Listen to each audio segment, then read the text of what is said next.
माँ का आखिरी खत। कहानी। रात के 12 बजे बज चुके थे। माँ कभी दरवाजे की तरफ देखती तो कभी एक नज़र घड़ी के तरफ। माँ की आंखों में और चेहरे पर चिंता साफ नजर आ रही थी। थोड़ी ही देर में दरवाजे की घंटी बजी। माँ ने काफी तेजी से दरवाजा खोला और सामने बेटे विक्रम और बहू मान्यता को देखकर पूछा, इतनी देर क्यों हो गई? मैं कब से तुम्हारी राह देख रही थी माँ। मैं अब छोटा नहीं हूँ, तुम मेरी चिंता मत किया करो।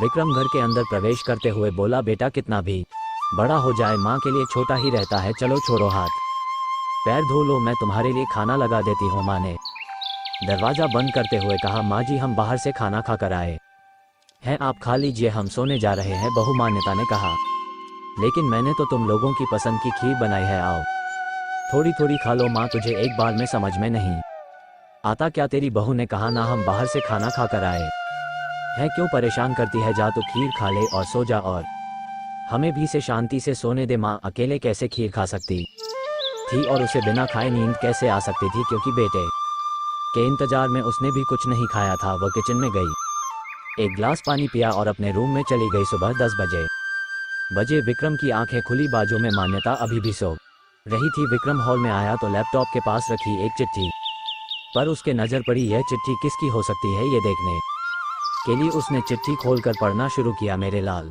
तू सोच रहा होगा कि एक ही घर में रहते हुए ये चिट्ठी क्यों? मैं तुम्हें बोलकर भी ये बात बता सकती थी। हाँ बता सकती थी। अगर तू मेरी बातें सुनना चाहता तो किसी एक्सप्रेस गाड़ी की तरह तू आता है और कुछ ही पलों में निकल जाता है। खैर वो सब जाने दो, कल तुम्हारा जन्मदिन था इसलिए मैंने खीर बनाई थी। सोचा कम से कम आज के दिन साथ में बैठकर खाना खाएंगे, मगर मैं ये बात बोल गई थी कि मेरा बेटा बड़ा हो चुका है तो अपने दोस्तों के साथ पार्टी करके खाना खाकर आया। चलो मुझे इस बात की खुशी ही हुई, मेरी दवाइयाँ खत्म हो गई है। मैंने कुछ दिनों पहले तुझे दवाई की एक चिट्ठी दी थी, अगर वक्त मिले तो वो दवाई मुझे ला कर देना, मुझे थोड़ी राहत हो जाएगी। विक्रम को याद आया कि 4-5 दिन पहले माँ ने एक दवाई की चिट्ठी दी थी। उसने अपने ऑफिस के बैग में जाकर उस चिट्ठी को तलाशा और उसे खोलकर देखा।